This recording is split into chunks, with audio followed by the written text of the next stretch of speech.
All right, teachers, let's talk about something we've all seen, right? That student who's acing all the grammar quizzes, but then freezes when they actually have to speak. That's the exact challenge we're going to tackle today. We're diving deep into Unit 8 of the TKT Module 1 Speaking. This is one of those skills that's just, well, it's at the heart of everything we do. So let's get right into it.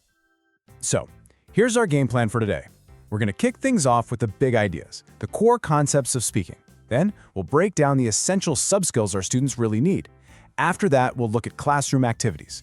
Everything from simple drills to lively discussions. We'll also get real about the common challenges learners face, and of course, I'll give you some effective teaching strategies to help them. And to wrap it all up, we'll put a laser focus on mastering this part of the TKT exam. Okay, first things first. Before we can even think about planning a great speaking lesson, we've got to be super clear on what speaking actually is from a teaching point of view. It's so much more than just having students make sounds. It's a really complex and honestly pretty amazing skill.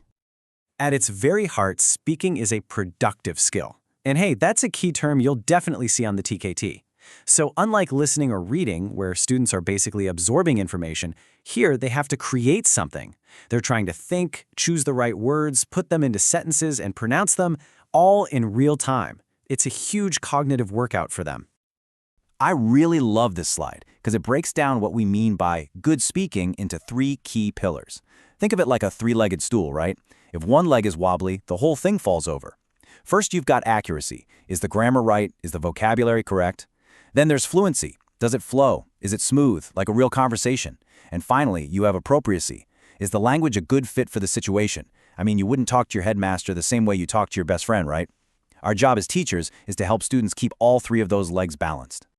And speaking is about more than just the right words. It's about the music of the language. Just think about the difference between asking, "You're coming with us?" with your voice going up, versus stating, "You're coming with us?" with your voice going down. That one little change in intonation totally changes the meaning. So these features, stress, rhythm, intonation, and how words kind of blend together, that's what makes speech sound natural and, probably most importantly, easy for people to understand. And this is really the main takeaway for this whole section. All those pieces, accuracy, fluency, the music of it, they don't really mean much by themselves. They only truly matter when they all come together in that sometimes messy, always dynamic, and totally human act of interaction. That's the goal we're shooting for. Okay, so let's take that big idea of interaction and start breaking it down into smaller, more manageable pieces. These are the essential sub-skills, the actual building blocks our students need to become confident speakers, and you can bet these will pop up all over your TKT exam. Now this is where it gets really interesting. It kind of pulls back the curtain on the hidden mechanics of a normal conversation. We actually teach things like turn-taking, so students know when it's their turn to jump in. We teach them repair strategies, so they can fix a mistake without having a full-on panic attack. We introduce discourse markers, those little conversational signposts like so, well, or by the way, that help guide the conversation. And then there's functional language, which is all about using language to actually get stuff done. Let's zoom in on that one for a second.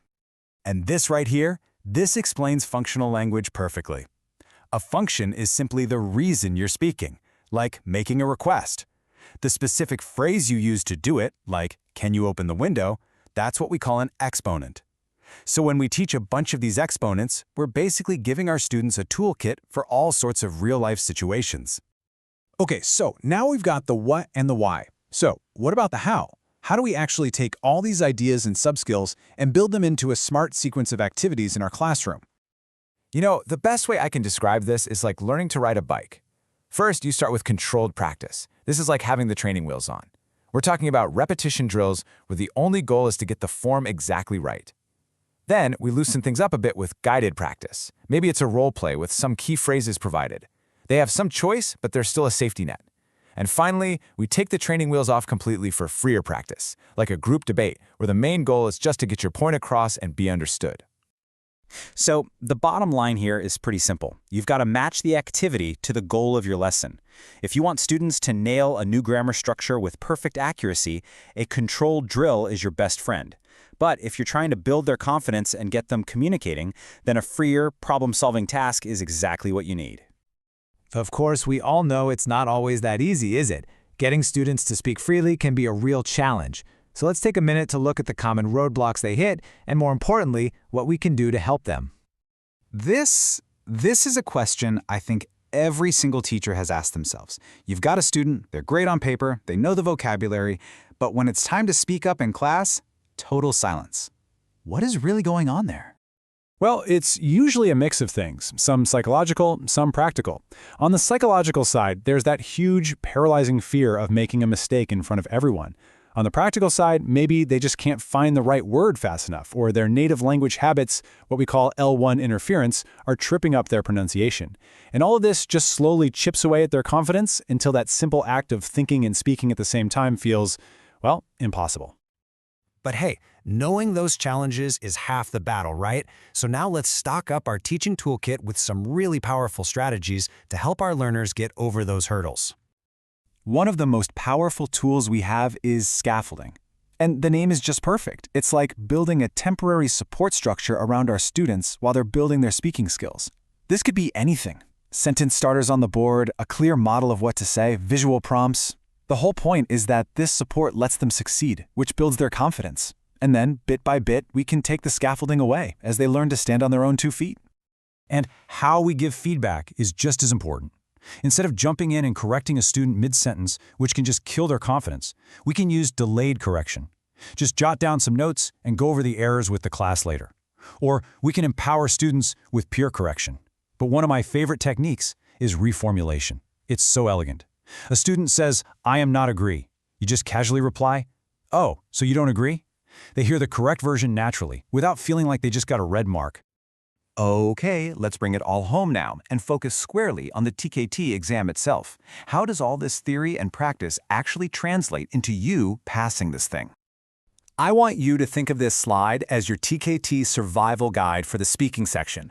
You absolutely, positively must know these terms inside and out.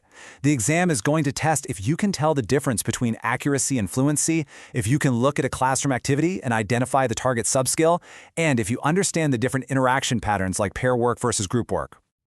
And here's maybe the most important tip I can give you for the TKT. It's not about just memorizing definitions, it's about applying them. You're going to see a classroom scenario, and you'll have to analyze it.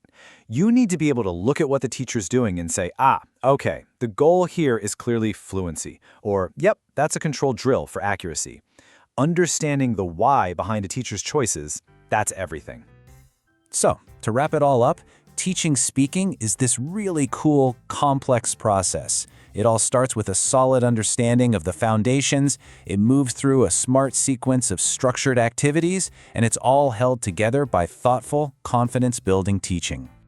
At the end of the day, mastering all these concepts isn't just about passing a test, it's about giving you, the teacher, the confidence and the tools to walk into your classroom and help every single one of your students find their voice in English.